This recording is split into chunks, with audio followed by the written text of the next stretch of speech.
안녕하세요. 저는 전주에 살고 있는 30대 중반의 여성입니다. 저는 2년 전부터 썰티비에 올라오는 사연들을 열심히 듣고 있던 애청자였는데요.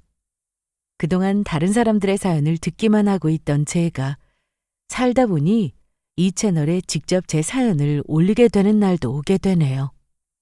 그 생각을 하면 기분이 조금 이상해지기는 하더라고요. 저는 얼마 전 남편과 이혼을 했습니다.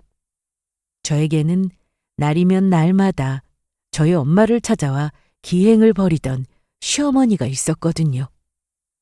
거기에서 그쳤더라면 아마도 이혼까지는 하지 않았을지도 모르겠네요. 하지만 시어머니로도 부족해서 그런 시어머니를 말릴 생각도 없고 오히려 편까지 드는 남편 놈마저 있었습니다.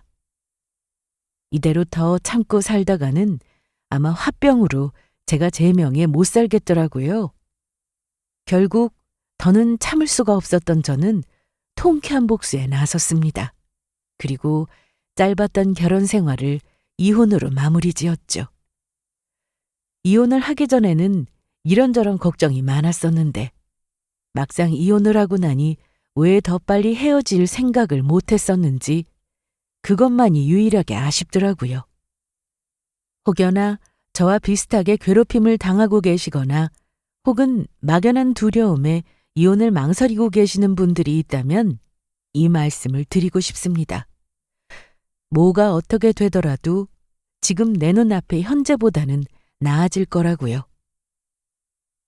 저는 어릴 때부터 화목한 가정에서 자랐습니다. 비록 저희 집이 그렇게 넉넉한 형편은 아니었지만요.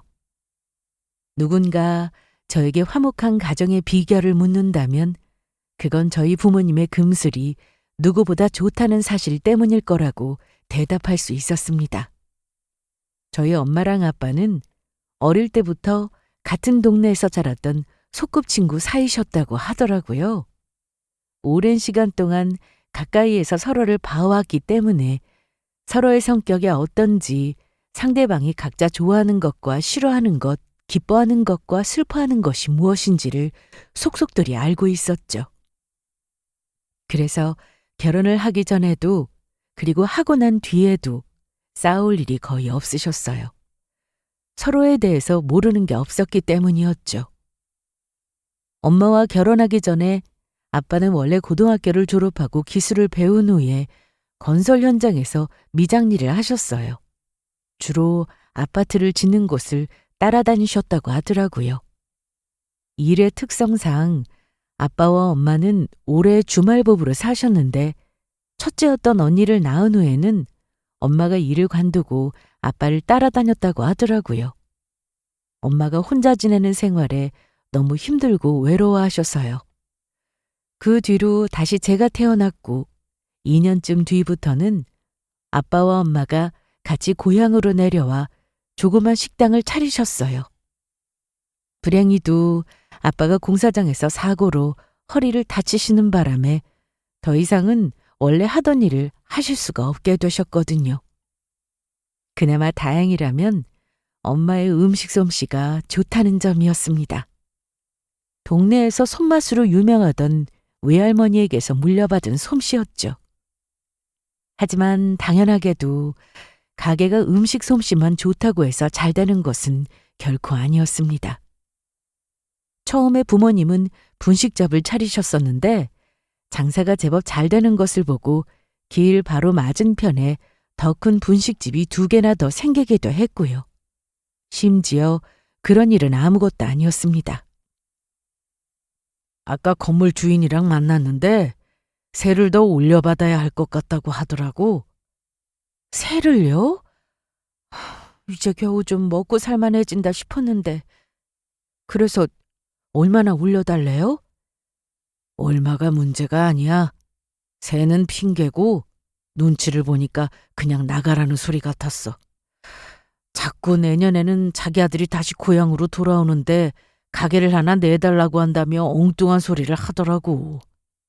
아니, 그래서 우리 가게 자리를 주겠다는 거예요? 그게 그 말이지 뭐. 이제 겨우 좀 자리 잡는다 싶었더니 건물 주인이 본인 자식에게 가게를 줘야 할 것 같다며 세를 엄청나게 올려달라고 한 적도 있었어요. 그 돈을 내놓든가 아니면 나가라는 뜻이었죠.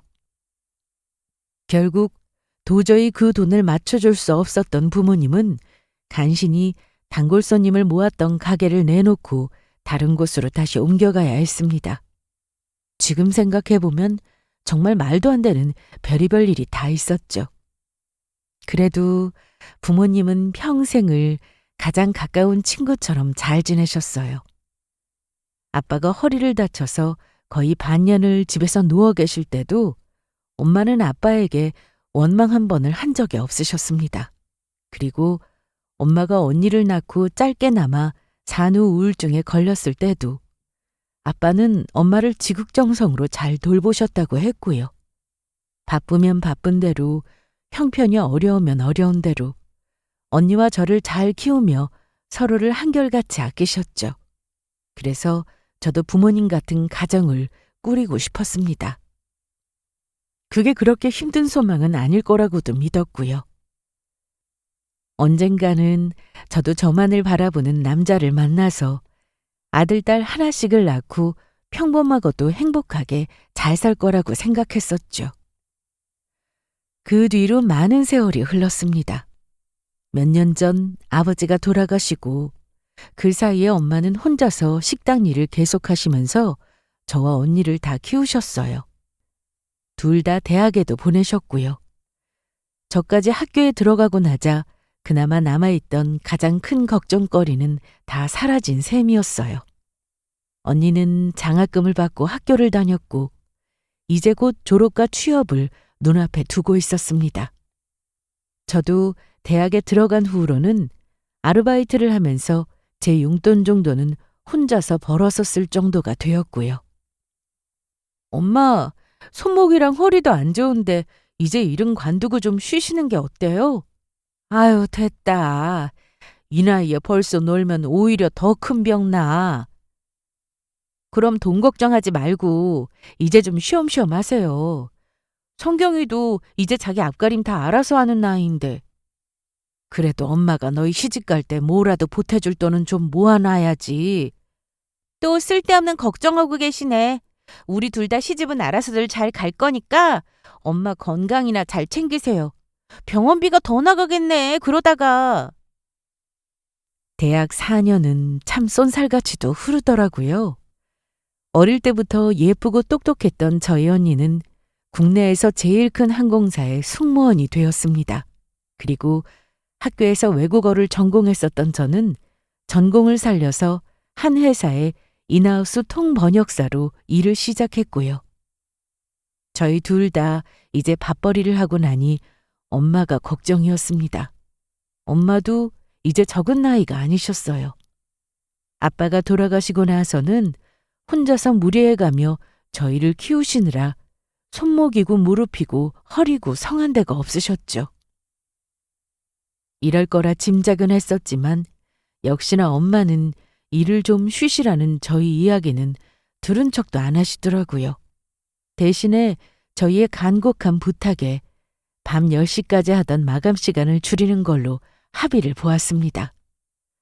저녁 8시 이후로 손님이 없으면 문을 닫는 걸로요. 엄마는 지금은 시내에서 백반집을 하고 계셨습니다. 비록 오전 10시 반에 식당 문을 열기는 하지만 그 전에 미리 가게 청소도 하고 음식 재료들도 다듬고 하느라 새벽같이 일어나서 9시면 출근을 하고는 하셨죠. 그렇게 따지자면 엄마는 거진 식당에서 하루 종일 사시는 것과 다름이 없었어요. 그리고 저는 별일이 없으면 가끔씩 엄마 식당에 가서 일을 돕고는 했습니다. 언니는 워낙에 스케줄 근무가 힘들어서 들리기가 힘들었지만 저는 비교적 일반 직장인들에 비해서는 업무가 유동적인 편이라 일을 조절하기가 편했거든요. 바쁠 텐데 힘들게 오지 말라니까 뭘 자꾸 들러. 나 일하러 온 건데요. 일하고 나면 우리 엄마가 반찬으로 아르바이트비 주겠지? 아르바이트 안 해도 반찬 줄 테니까 노는 날은 집에서 쉬어. 남들처럼 데이트도 좀 하고. 아이고, 우리 엄마는 나 데이트 못할까 봐 그게 걱정이셔? 그런 건 내가 알아서 잘하고 있으니까 걱정하지 마세요. 제가 일을 도우러 가게에 들릴 때마다 엄마는 저를 쫓아내기 바쁘셨어요. 게다가 제가 여기 오느라 데이트도 못하고 있을까 봐 걱정을 하시더라고요. 저에게는 2년을 만난 남자친구가 있었습니다. 이제 슬슬 결혼 이야기도 나오고 있었죠. 남자친구는 회사 직장 동료의 소개로 만난 사람이었어요. 성격도 무난하고 무던한 편이었고 감정 기복이 없어서 가끔씩 까탈을 부리는 제 투정도 잘 받아주는 편이었습니다. 엄마는 그런 성격이 최고라면서 제 남자친구를 당신이 저보다 더 좋아하셨죠. 솔직히 말해서 처음부터 남자친구가 제 마음에 온전하게 차서 끌렸던 것은 아니었습니다. 남자친구가 저를 열심히 쫓아다녔고 그런 반면에 저는 확신이 들지 않아서 처음 소개팅에 나간 이후로 사귀기까지도 거의 2달이 넘게 걸릴 정도였어요. 술, 담배도 하지 않고 회사도 성실히 다니고 있고 게으르지 않은 성격에 무난한 성격. 소위 말하는 배우자감으로는 더없이 좋은 사람이었죠. 그 사람과 사귄 뒤에도 제가 초반에 보고 느꼈던 모습들은 크게 바뀌지 않더라고요. 그리고 이듬해 저는 드디어 남자친구와 결혼을 하게 되었습니다. 저는 결혼 생활에 큰 욕심이 없었어요. 결혼을 해서 대단하게 남편이나 시댁의 덕을 본다거나 엄청난 부잣집에 시집을 가서 편하게 살고 싶은 마음도 없었고요. 다만 앞에서 말씀드렸던 것처럼 저희 아빠와 엄마처럼 소소하게 살더라도 평생을 서로 사랑하면서 행복하게 웃으면서 살고 싶었습니다. 그게 저의 유일한 소망이었어요. 남편도 연애를 하던 시절부터 이런 저의 소원을 잘 알고 있었고요. 그래서 저에게 프로포즈를 하던 당시의 멘트가 대단하게 호강은 시켜주지 못하더라도 적어도 나랑 결혼한 거 후회하지는 않게 해줄게 였었죠. 친구들은 그 멘트를 듣고는 촌스럽게 그게 뭐냐고 타박을 놓았지만 저는 그 정도만 해도 충분했습니다. 지키지도 못할 거창한 이빠른 소리보다는 비록 소박하더라도 본인이 정말 지킬 수 있는 진심이 담기는 게 좋았거든요. 그래서 그 사람과의 결혼을 결심했었죠. 연애 기간은 2년, 결혼한 지는 1년. 이제는 신혼이라고 할 시간도 끝나갈 무렵이었고 서로에 대해서도 적당히 알 만큼은 다 아는 사이가 되었습니다. 어지간히 맞지 않아서 이혼하는 사람들은 대부분 결혼한 지 1년 안에 다 하게 된다던데 인터넷에 찾아보니까 누구는 그때부터가 진짜 결혼 생활의 시작이라고 하더라고요. 그리고 그 말이 정말 맞는 말이었습니다. 결혼한 지 1년이 지날 무렵부터 아무런 문제랄 게 없던 저희에게도 슬슬 문제라고 할 만한 것들이 생기기 시작했거든요. 그 문제는 바로 한 통의 전화에서 시작되었습니다.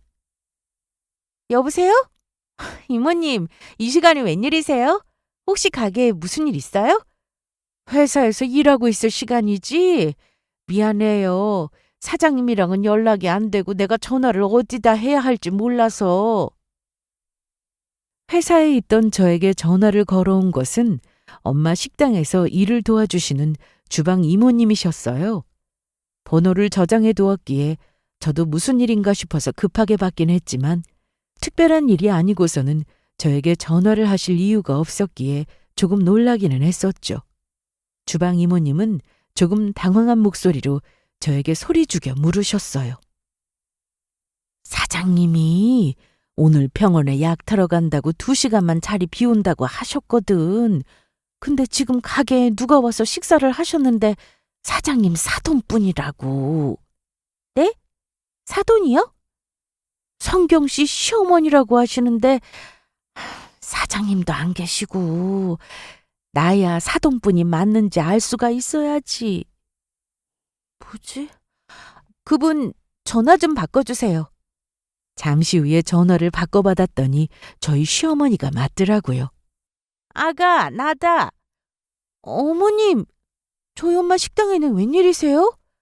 아니, 내가 지나가는 길이라서 사돈 얼굴도 볼 겸해서 겸사겸사 들렀지. 그런데 사돈이 안 계시더라고. 아, 미리 연락을 주고 가셨으면 만나셨을 텐데 저희 엄마가 오늘 병원에 약 타러 가시는 날이셔서요. 그래, 그렇다고 하더라. 그런데 여기 직원이 바뀌었니? 몇 번을 왔는데 아직도 내 얼굴을 못 알아보네.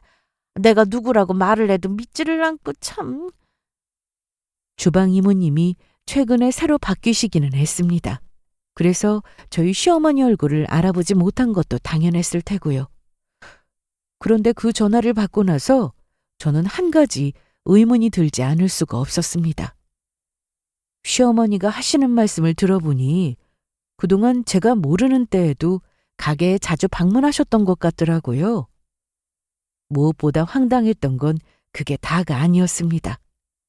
가게에서 식사를 하고 나서 사장님과 사돈이라며 돈을 안 내고 가려고 한다는 주방 이모님의 말이 생각이 났거든요. 이모님이야 누구인지 알 수가 없으니 돈을 안 내고 간다는 말에 당황하셔서 저에게까지 전화를 걸어 확인하려고 하신 거고요.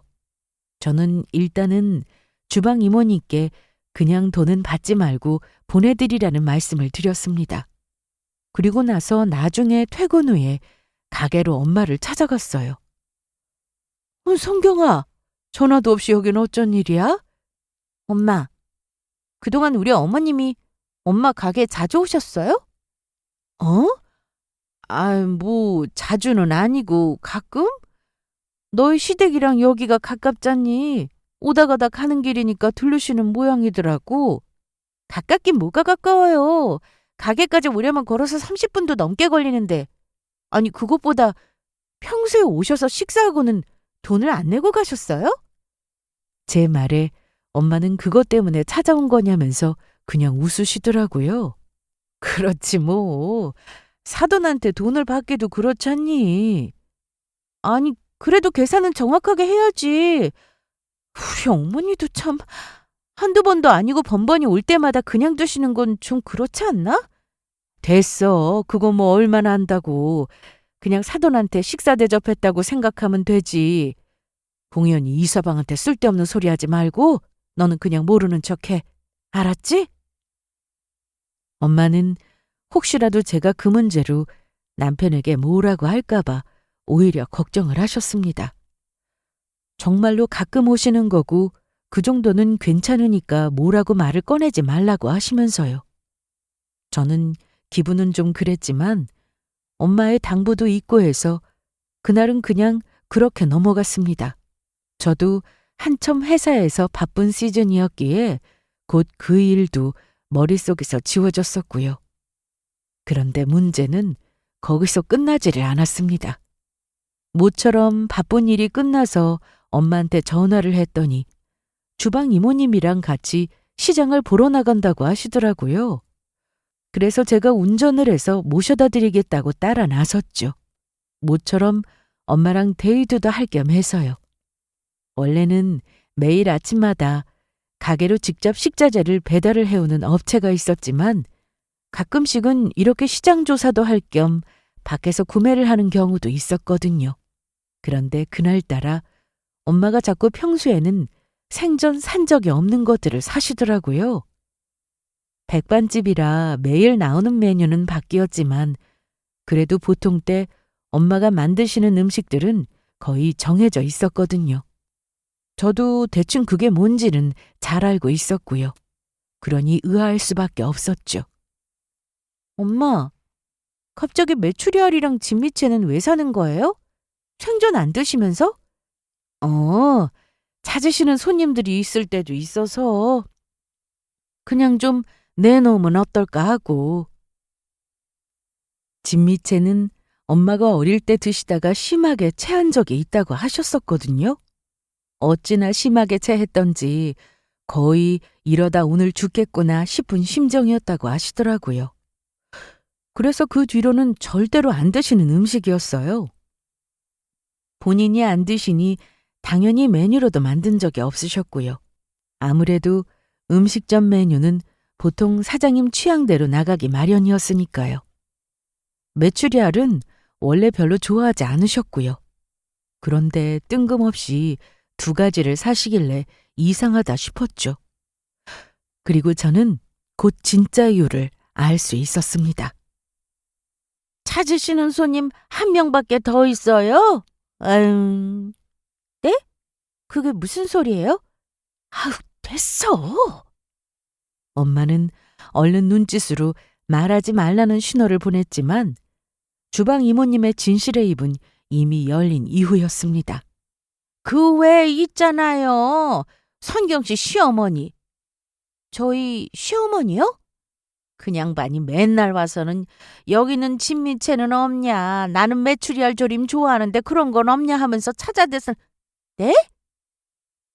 저는 순간 제가 들은 게 맞는지 귀를 의심했습니다. 그러니까 저희 시어머니가 그 뒤로도 가게를 자꾸 오셔서는 메뉴판에도 없는 메뉴를 주문하셨다는 그 말이었어요. 그래서 저희 엄마가 일부러 본인이 드시지도 않는 반찬을 만들려고 시장을 나오신 것이었고요. 저는 황당해서 엄마를 쳐다보았습니다. 제 표정을 읽은 엄마는 난처한 얼굴로 어색하게 웃으면서 말씀을 하셨어요. 괜찮아. 그렇지 않아도 손님들한테 매일 나가는 반찬 메뉴들이 지겨울까 싶더라고. 이참에 좀 바꿔볼까 싶었어. 엄마의 반응을 보니 주방 이모님의 말씀이 사실인 듯 했습니다. 그 길로 저는 곧장 가게로 향했어요. 예전에 가게에 술 취한 진상 손님이 들어와서 깽판을 부리고 나간 적이 있어서 저랑 언니가 돈을 모아서 설치한 CCTV가 있었거든요. 저는 가게에 도착하자마자 CCTV를 돌려서 지난 녹화 영상들을 확인했습니다. 그런데 그 안에 찍힌 내용을 보니 정말이지 가관도 아니더라고요. 지난 1달간의 영상을 확인했더니 그 속에서는 저희 시어머니가 거의 2, 3일에 한 번씩 가게에 들러서 무전 취식을 하고 있었습니다. 진상도 이런 진상이 따로 없었어요. 처음에는 그래도 손님이 조금 없을 만한 시간대에 오시더라고요. 한 2시 반 이후나 3시쯤에요. 그런데 시간이 갈수록 점점 점심 피크타임에 가까워지더니 나중에는 아예 제일 바쁜 시간대에 오시는 겁니다. 대부분의 식당들도 그렇겠지만 엄마의 백반집은 거의 근처 회사 직원들을 대상으로 하는 곳이라서 사람이 몰리는 시간이 딱 정해져 있었거든요. 회사 직원들 점심시간인 11시 30분쯤부터 1시 30분까지였죠. 그런데 하필이면 점심시간이 딱 시작할 시간대에 오셔서는 그 작은 식당에서 4인 테이블을 떡하니 차지하고 계시지 뭐예요? 솔직히 성경씨 시어머니라고 해서 뭐라고 대놓고 말은 못하는데 왜 저러나 싶더라고. 밖에 손님들 줄까지 서서 기다리고 계시는데 꼭 매번 4인 자리에 앉아서는 옮겨달라고 말씀해 보셨어요? 진작에 말했지. 그런데 그 양반이 자리 옮기기 번거롭다고 싫다고 하시더라고. 엄마 가게는 내부가 그리 넓지가 않아서 4인 테이블이 있는 자리가 딱 3개뿐이었습니다. 나머지는 전부 2인 좌석과 벽면을 따라 둘러싼 1인 좌석들이었죠. 시어머니는 매번 그중에 하나를 떡하니 차지하고는 뒤에서 손님들이 기다리든 말든 식사를 하고 계시는 것이었습니다. 나중에는 보다 못한 주방 이모님이 자리를 좀 옮겨줄 수 있겠느냐고 물었지만 귀뚱으로도 안 들으셨다고 했고요. 영상 안에서는 심지어 오래 기다리던 손님들이 발길을 돌려 다른 가게로 가고 있었습니다. 어디 그뿐이야? 반찬 리필은 도대체 몇 번을 해서 드시는지 어디 어제 저녁부터 굶고 온 사람인가 싶더라니까.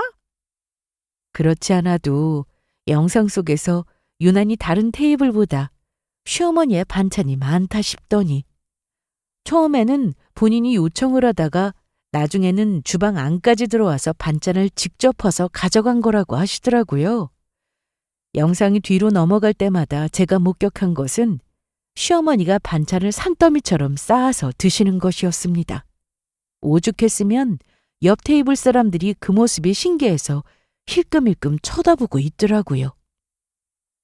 거기다 무슨 땅콩 알레르기인지 뭔지가 있다고 어떤 건 빼달라, 어떤 건 또 넣어달라 얼마나 까다롭게 구는지 몰라. 메뉴에도 없는 음식을 만들어달라고 하지를 않나 와서 툭하면 음식 맛이 바뀌었네. 예전보다 좀 별로인 것 같네. 찌개가 짜네 맵네 하면서 사람 열을 채우는데 내가 정말 죄송해요 이모님. 그간 많이 힘드셨겠어요. 됐어. 성경 씨가 무슨 잘못이 있어. 돈 주고 온다고 해도 저런 손님은 사절인데 돈도 안 내고 가는 양반이 무슨 경우인지 도대체. 주방 이모님은 그동안 쌓인 게 엄청나게 많으셨던 모양이었어요. 말씀을 하시다가 점점 우라통이 터진다며 그냥 입을 다무시더라고요. 저희 엄마는 그걸 말리지도 달래지도 못하고 옆에서 한숨만 푹푹 내쉬고 계셨고요. 엄마, 왜 진작 말씀 안 하셨어요? 난 이 정도인 줄은 상상도 못했네. 그냥 놔둬라. 저러시다 말겠지. 뭐 언제까지 그러겠냐? 아니, 계속 오실 것 같은데? 저러다 말 기세가 아닌데 지금? 보나마나 뻔했습니다. 저희 엄마가 워낙에 마음이 약하고 순해서 다른 사람들한테 싫은 소리는 절대로 못하는 성격이셨거든요. 그냥 본인이 한 번 더 참으면 되지, 좋은 게 다 좋은 거지 하는 성격이셨죠. 그런 마당에 심지어 둘째 딸내의 시어머니였으니 싫은 소리가 얼마나 어려우셨겠어요. 저 진상을 떠는데도 그동안 엄마 혼자서 속만 끓이고 있었을 걸 생각하니까 정말이지 열이 받아서 눈이 뒤집힐 것 같더라고요. 저는 그날 밤 퇴근하고 돌아온 남편을 붙들고 단도직입적으로 말했습니다. 여보, 당신도 알고 있었어? 어머님이 우리 엄마 가게에 거의 매일 가셔서 식사하시는 거. 우리 어머니가? 아니, 나는 몰랐는데? 왜 거기까지 가시지? 장모님 음식 솜씨가 좋으시기는 한데.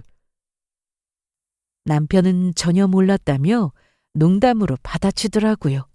하지만 제 진지한 얼굴을 보고 곧 그럴 상황이 아니라는 걸 깨달았는지 무슨 일이냐며 다시 물어왔습니다. 매일 들르시는데 식사고 돈을 안 내셔. 뭐? 그리고 돈만 안 내시는 게 문제가 아니야. 바쁜 시간대 혼자서 4인 좌석 차지하고 비키지도 않으셔. 거기서 식사하고 있는 다른 손님들 다 들리게 음식 맛이 어떻다고 타박하시고 메뉴에도 없는 음식 만들어내라고 하시고. 무슨 소리 하는 거야 지금? 이거나 한번 보고 말해. 저는 어이가 없다는 표정으로 저를 쳐다보는 남편에게 제 핸드폰으로 받아온 CCTV 녹화 영상을 보여주었습니다. 영상을 확인하던 남편은 화면 속 시어머니의 모습에 순간 본인도 당황했는지 눈을 이리저리 굴리더라고요. 하지만 영상이 끝까지 다 재생되고 나서 남편의 반응은 제 생각과는 전혀 달랐습니다. 당신도 봤지? 내가 말씀드리면 기분 나쁘실 수도 있으니까 어머님한테 당신이 좋게 좀 말씀드려. 식사는 다른 식당에 가서 하시는 게 좋을 것 같다고. 뭐가 문제인데? 뭐? 남편은 오히려 본인이 더 기분이 나쁘다는 얼굴을 하고 있더라고요. 어머니 집에서 혼자 식사하시기 적적하시니까 그래도 아는 얼굴이라고 사돈이 하는 식당에 가서 겸사겸사 식사 좀 하시는 건데 그게 그렇게 기분이 나빠? 지금 이게 그 소리야? 이야기가 왜 그렇게 돼? 그게 아니면 뭐가 문제인데? 돈 안 낸 게 싫다고? 처음부터 돈 안 내도 된다고 말한 건 장모님이잖아. 남편이 말하는 건 결혼한 이후에 맨 처음 저희 엄마 가게에 시어머니를 모시고 갔던 그때의 일이었습니다. 그때는 당연히 첫인사 겸 하는 방문이었으니 저희 엄마가 돈은 무슨 돈이냐며 극구 사양을 하셨었죠. 거기까지는 저도 당연히 돈을 안 받는 게 맞다고 생각했습니다. 하지만 그 뒤로도 계속 오시는 건 전혀 상황이 다른 이야기였죠. 그리고 치사하게 가족끼리 무슨 돈을 받아.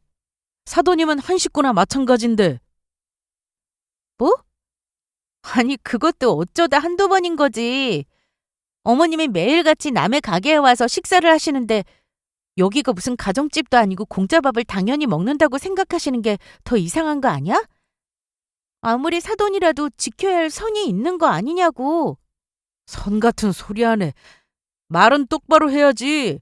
그래서 우리 어머니가 가서 식사 좀 한 게 그렇게 안 입고 왔어? 가족끼리 돈 받는다고 생각하는 니들이 이상한 거 아니야? 너가 시댁에 가서 밥 먹어도 우리 어머니가 너한테 돈 달라고 하셨냐고. 남편은 아주 개거품을 물더라고요. 돈도 돈이었지만 저 진상을 떨었던 건 전혀 문제가 안 된다는 얼굴이었습니다. 아니, 진심으로 그렇게 믿는 것 같더라고요. 그리고 우리 어머니도 점심시간이니까 저 시간대에 방문한 거지. 그럼 뭐 있는 손님들 다 나갈 때까지 쫄쫄 굶으면서 기다렸다가 들어가야 해? 게다가 식당에서 음식 맛은 지적해주면 오히려 감사한 일 아니야? 우리 어머니 아니면 누가 솔직하게 음식 맛을 지적하겠냐고. 그냥 그 식당 맛없다고 다시는 안 가고 말지. 내 말이 틀렸어? 기가 막히네. 정말 진심으로 그렇게 생각하는 거야? 진심이지. 그럼 장난 같아 이게? 반찬 더 먹는 문제도 그래. 반찬 더 주기 싫으면 백반집을 때려쳐야 하는 거 아니야? 노인네가 먹으면 뭐 얼마나 먹는다고 그걸 아깝다고 그 난리야. 남편에게는 한 가지 단점이 있었습니다. 그건 바로 가끔씩 말도 안 되는 걸 맞다고 우길 때가 있다는 것이었습니다. 그건 결혼 전부터 알고 있던 단점이기는 했어요. 하지만 그 빈도가 현저히 낮았고 정도도 당연히 이 정도는 아니었었기에 흐린 눈을 하고 넘어갈 수 있었던 단점이었습니다. 정도가 점점 심해진다고 생각했던 것은 결혼을 한 이후부터였어요. 말도 안 되는 소리를 아주 진지하게 하는 건 둘째치고 어느 순간부터는 그게 정말 사실인 것처럼 본인도 믿는 것 같더라고요. 지금이 바로 딱 그런 순간이었습니다. 그전까지는 그래도 본인이 기억을 못한 채 잊은 걸 아예 처음부터 들은 적이 없다고 우기는 정도의 사소한 문제가 대부분이었어요. 혹은 자기 합리화로 본인에게 유리한 것만 맞다고 주장하는 정도여서 또 시작이네 정도로 치부하고 넘어갈 수 있는 문제였죠. 하지만 이번만큼은 달랐습니다. 우리 같았으면 사돈한테 돈 받을 생각은 안 한다. 왜 그렇게 인정머리 없이 야박하냐고 비꼬기 시작하는데 열받아서 하늘이 빙 돈다는 게 이럴 때 쓰는 말인가 싶더라고요. 본인들은 정작 식당은 해본 적도 없으면서 우리 같으면 돈 받을 생각을 안 한다니. 게다가 식당은 아니었지만 시댁은 편의점을 하고 있었습니다.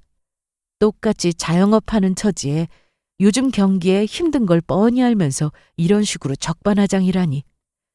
솔직히 그동안은 앞뒤가 안 맞는 말을 할 때도 상식적이지 않은 걸 맞다고 우길 때도 있었지만 그러려니 했습니다.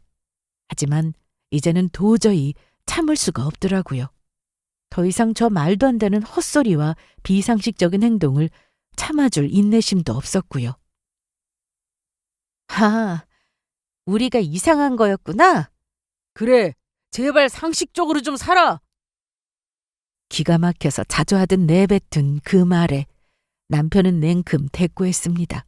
그리고 그 순간이 제가 이혼을 결심한 순간이었죠.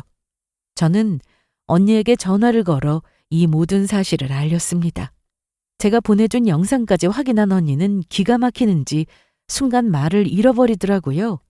이튿날 저는 휴가를 낸 언니, 형부, 조카까지 데리고 시댁에서 하는 편의점에 방문했습니다. 사거리에 있는 편의점이라 평소에도 비교적 손님이 많은 곳이었는데 그 와중에도 특별히 손님이 더 붐비는 시간대가 있었습니다. 회사원들이 퇴근하는 시간대부터 시작해서 밤 10시까지가 피크였죠. 시댁에서는 아르바이트생들을 번갈아 쓰고 있었는데 마침 갔더니 시어머니가 계시더라고요. 어머님, 저희 왔어요. 언니네랑 같이 놀다가 마침 지나가던 길이라서 잠시 들렀어요. 그동안 안녕하셨어요? 그랬구나. 오랜만이네요, 사돈 아가씨. 조카가 배고프다고 해서 저희 뭐 좀 먹고 갈게요. 그래, 먹고 싶은 거 먹고 가. 애들 좋아하는 과자는 저 뒤에 있다. 손님이 많아서 시어머니는 이미 정신이 없어 보였습니다. 저희는 대충 인사를 마친 후에 테이블을 차지하고 앉아서 라면에 물을 부었고 핫바와 과자들을 잔뜩 뜯어서 조카를 먹였어요. 시어머니는 처음에는 저희가 계산을 하지 않고 먹었다는 걸 몰랐던 모양이었습니다. 편의점 물품 배송 차량까지 오는 바람에 저희 쪽을 신경 쓸 새가 없었거든요. 하지만 물품을 다 내리고 어느 정도 손님들도 빠져나간 뒤에 저희를 확인하시고는 당황한 표정을 지으셨죠. 그래도 힐끔거리기만 할 뿐 뭐라고 하지는 않으시더라고요. 저희가 여태껏 편의점을 방문해서 뭘 먹은 게 이번이 처음이었고 그동안 본인이 저희 엄마 식당에서 먹은 음식들이 있었으니 당연한 일이었죠. 하지만 저희는 거기서 그칠 생각이 전혀 없었습니다. 그 뒤로도 매일을 언니네와 함께 편의점으로 찾아갔거든요. 아예 점심도 굶고 갈 때도 있었죠. 어머님, 저희 또 왔어요. 오늘도 왔구나. 네, 몰랐는데 요즘은 편의점에 간편식이 너무 잘 나오더라고요. 어제 먹은 도시락이 자꾸 생각나서 오늘 또 왔잖아요. 조카도 맛있다고 하고. 아니, 그래도 애한테 제대로 된 식사를 먹여야지 자꾸 이런 걸 먹이면 안 좋을 텐데. 에이, 새끼 중에 겨우 한 끼 먹는 건데요, 뭐. 괜찮아요? 참, 바쁘실 텐데 저희는 신경 쓰지 마세요. 저희끼리 알아서 먹고 갈게요. 저희는 불편한 기색이 역력해 보이는 시어머니를 못 본 척하고 다시 편의점 안에 있는 테이블을 차지했습니다. 저희가 진을 치고 앉아 있으니 라면을 들고 앉을 곳을 찾아 두리번거리던 손님들이 그냥 다시 나가기도 하더라고요. 그뿐만 아니라 저는 아예 테이블에서 노트북까지 펼쳐서 업무를 보기 시작했습니다. 엄마 가게에 앉아서 시어머니가 1시간씩 통화하고 그랬던 것처럼요. 맞은편에서 젓가락질이 아직 서툰 조카는 라면 건더기와 국물을 자꾸 테이블에 흘려댔습니다. 지훈아, 젓가락질 제대로 해야지. 테이블은 괜찮은데 옷에는 흘리면 안 돼. 내가 닦을게. 아니야, 나도. 어차피 나중에 가게에서 치울 건데 뭐. 저는 비치에 든 휴지를 잔뜩 뜯어서 테이블을 대충 닦았습니다. 그리고 조카가 좋아하는 과자를 몇 봉 더 가져와서 뜯고 냉장고에서 음료수랑 아이스크림도 종류별로 하나씩 꺼냈죠. 물론 뭘 먹을지 고민하느라 냉장고 문을 한참 열어두었던 것은 덤이었습니다. 반사된 거울을 보니 멀리서 제가 하는 것을 지켜보고 있던 시어머니의 표정이 실시간으로 바뀌고 있더라고요. 조만간 폭발하겠다 싶었는데 결국 참다 못한 시어머니가 냉장고 앞에 서 있는 저에게로 와서 말을 걸었습니다. 얘 냉장고 문을 이렇게 계속 열어놓으면 어떡하니? 전기세 아깝게. 어머, 죄송해요. 너무 다 맛있어 보여서 뭘 먹을지 고르다 보니까 깜빡했네요. 그리고 저 많은 과자를 다 먹을 거니? 한 번에 하나씩 먹고 또 뜯고 할 것이지 척을 저렇게 한꺼번에. 걱정 마세요, 어머님. 다 먹을 수 있어요. 조카가 한참 클 나이라서 저 정도 앉은 자리에선 다 먹더라고요. 그리고 저도 요즘 단 게 왜 이렇게 당기는지 생전 안 먹던 과자가 너무 맛있는 거 있죠. 여기 와서 입이 트였나. 그래도 그렇지 무슨 간식을 이렇게나 많이. 제가 어릴 때 엄마가 과자를 진짜 안 사주셨었거든요. 뭐 그때는 돈이 없기도 하고 간식 먹으면 밥 안 먹는다고 뭐라고 하시기도 했고요. 근데 진짜 사람 일은 어떻게 될지 알 수가 없긴 하네요. 저 어머님 가게 올 때마다 너무 행복해요, 진짜. 한마디도 지지 않는 제 대답에 시어머니는 뒷목을 잡으시더라고요. 예상하지도 못했던 상황에 갈수록 기가 막히는지 숨소리도 점점 거칠어지기 시작했고요. 결국 시어머니의 타겟은 저희 언니에게로 넘어갔습니다. 저기 사돈 아가씨도 바쁜 줄 알았는데 요즘 그 회사는 안 나가나 봐. 매일같이 동생 만나서 여기를 다 오고. 아, 네, 저 휴가 냈어요. 안 그래도 연차가 많았는데 도저히 쓸 시간이 없었거든요. 휴가? 그 회사는 휴가가 참 길기도 하네. 저희 언니는 방긋 웃으면서 휴가를 냈다고 설명을 했습니다. 시어머니는 황당하다는 듯 고개를 내저으면서 다시 카운터로 향하셨어요. 그리고 며칠 뒤 편의점에 갔더니 매대에 물건이 싹 빠져 있었습니다. 그것도 하필 조카가 제일 좋아하는 과자들과 저희가 잘 먹던 컵라면들만 골라서 비워져 있더라고요. 예상했던 그 전개에 저는 속으로 웃음이 터졌습니다. 하지만 짐짓 모르는 척하면서 카운터에 가서 시어머니께 여쭤봤죠. 어머님, 저희가 먹던 게 싹 없어졌네요? 그래, 그게 잘 나가는지 다 팔리고 없구나. 쉽다. 정말 맛있었는데. 언제 또 들어온대요? 내일 들어오나? 아니야, 언제 들어올지 기약이 없다고 하더라. 저기 아래쪽 편의점에 보니까 아직 남아있는 것 같은데 거기 한번 가보는. 에이, 그건 아니죠. 그래도 의리가 있는데 제가 어떻게 다른 편의점에 가요? 잘 됐네요. 다른 것도 먹어보고 싶은 거 많았는데. 지훈아, 이리 와봐. 오늘은 우리 다른 거 먹자. 그리고 그날 밤 결국 올 것이 왔습니다. 시어머니의 전화를 받았는지 심상치 않은 얼굴로 집에 돌아온 남편이 저를 보자마자 벌컥 화를 내더라고요. 저더러 제정신이냐고 하면서요.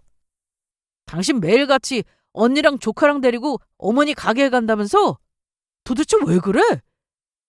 왜 그러냐니, 언니 휴가 냈다길래 만나서 데이트도 할 겸 조카랑 형부랑 데리고 어머니 가게 가는 건데? 아니, 가는 것도 정도가 있지. 그리고 돈은 왜 안 내? 저는 코웃음을 쳤습니다. 에? 가족끼리 무슨 돈을 받아? 돈 받는다고 생각하는 게 이상한 거라며. 그것도 정도껏이어야지. 날마다 가서 과자랑 라면이랑 몇만 원치씩 먹고 온다며. 당신 지금 뭐 복수하는 거야? 뭐야? 복수라니. 무슨 그런 말을 해. 저는 진심으로 당황한 얼굴로 남편에게 되물었습니다. 저는 정말 그럴 생각은 눈꼽만큼도 없었고 그냥 조카가 과자를 좋아해서 데려간 것뿐이라고 대답했죠. 실제로도 지훈이가 군것질을 좋아하기는 했었거든요. 남편은 정말 기가 찬다는 얼굴로 저를 보며 입을 벌리고 있더라고요. 저는 더 억울하다는 얼굴로 앞으로는 돈을 내고 가겠다고 말했습니다. 그리고 다음 날부터 실제로 계산을 하기 시작했죠. 이거 아까 산 건데 취소할게요. 얼음이 너무 빨리 녹아가지고. 네? 얼음컵 이걸 전부 다요? 네, 새 걸로 바꿔가도 되죠? 저는 시어머니가 있는 시간뿐만이 아니라 없는 시간대에도 수시로 편의점을 방문했습니다. 아주 생각날 때마다 들리는 수준이었어요. 그리고 카드로 잔뜩 결제하고 사갔다가 잠시 후에 다시 방문해서 전부 취소하기를 반복했습니다. 특히 얼음컵은 단골 품목이었습니다. 나중에는 제 모습이 창문 너머로 보이기만 해도 아르바이트생들이 한숨을 내쉴 정도였어요. 공연히 일하는 사람들만 괴롭히는 것 같아서 마음은 조금 그랬지만 거기서 관둘 생각은 없었죠. 어머님, 제가 보니까 진열을 이렇게 하면 안 되세요. 요즘 잘 나가는 품목을 앞에다가 눈에 딱 띄게 진열하셔야죠. 여기서는 뭘 하나 찾으려고 해도 왜 이렇게 한눈에 들어오는 게 없는지. 됐다. 지금까지 이렇게 해서 잘만 팔았어. 아니, 더 잘 팔릴 수 있는데 왜 그렇게 안 하세요? 제가 너무 안타까워서 그렇죠. 그리고 가게 청소도 이런 식으로 하면 안 돼요, 어머님. 비 온 것도 아닌데 바닥에 발자국 좀 보세요. 쓰레기통 주변도 너무 더럽고. 어제는 글쎄 제가 전자레인지 근처에서 바퀴벌레까지 봤다니까요. 바퀴벌레라는 말에 마침 전자레인지에 햄버거를 돌리려고 하던 손님이 기겁을 하면서 저를 돌아보더라고요. 시어머니는 얼른 제 입을 틀어막으면서 그 손님에게 눈웃음을 지었습니다. 얘가 지금 무슨 소리야? 바퀴가 어디 있어? 저 진짜로 봤다니까요? 뭐 어머님은 못 보셨어요? 예! 너 집에 좀 가거라. 너 때문에 내가 정신이 하나도 없다. 저는 가게에서 아주 진을 치고 살았습니다. 매대에 진열된 제품들마다 꼬투리를 잡고 가게 위생 상태며 진열 상태에 대해서도 하나하나 입을 댔죠. 시어머니가 없을 때도 마찬가지였습니다. 일하는 아르바이트생들을 붙잡고 귀찮게 굴고 말도 없이 과자부터 뜯어서 먹고 기겁한 직원들이 말리면 뒤늦게 결제를 하고는 했습니다. 결국 나중에는 시어머니가 제 얼굴만 봐도 경기를 하는 지경에 이르렀어요. 그러고 보니 어느 순간부터는 시어머니가 저희 엄마 가게에도 오지를 않으시더라고요. 주방 이모님께 물어보니 발길을 끄는 지가 제법 됐다고 했죠. 계산을 해보니까 제가 편의점을 들락거린 지도 거의 한 달이 다 되어가고 있었어요. 시어머니가 엄마 가게에 발길을 끄는 것도 그 비슷한 시점부터였고요. 이래서 역지사지라는 사자성어가 생긴 건가 싶었죠. 여보, 내가 잘못했어. 알겠으니까 제발 그만 좀 해. 잘못했다니? 당신이 뭘 잘못해? 내가 다 잘못했으니까 어머니 가게에 그만 좀 가라고. 처형이랑 형님도 그만 좀 가시라고 해. 저는 이해가 되지 않는다는 얼굴로 되물었어요. 당신이 공짜로 먹지 말래서 계산까지 하고 먹는데 아직도 문제가 있어? 돈이 문제가 아니잖아. 왜 이래 정말. 남편 놈은 이해를 못하는 저에게 화를 내고 미친 사람처럼 소리를 지르기도 하다가 나중에는 그냥 자기가 무조건 잘못했다며 싹싹 엎드려 빌더라고요. 제발 알겠으니까 그만하라고요. 시어머니가 화병이 날 것 같다며 남편을 어지간히도 들볶은 모양이었어요. 저는 그제야 속이 좀 후련하다 싶더라고요. 그렇게 눈에는 눈, 이에는 이 같은 복수를 마친 뒤 저는 결국 이혼을 하게 되었습니다. 엄마는 공연히 가게 문제 때문에 제가 이혼까지 하게 됐다며 자책을 하기도 하셨지만 저는 오히려 속이 시원했죠. 그런 기행을 벌이는 시어머니와 오히려 시어머니 편을 드는 남편을 목격한 그 순간부터 이 결혼은 이미 끝난 것이나 마찬가지였으니까요. 저는 친정 근처에 집을 따로 얻어서 요즘은 거의 매일 엄마와 함께 출퇴근을 하고 있습니다.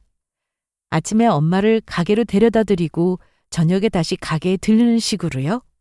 그동안 고생만 하고 지낸 엄마와 함께 보내지 못했던 시간이 늘 마음에 걸렸었거든요. 저도 덕분에 실컷 엄마 밥을 먹으면서 행복한 시간을 보내고 있고요. 제 사연은 여기까지입니다. 들어주셔서 감사합니다.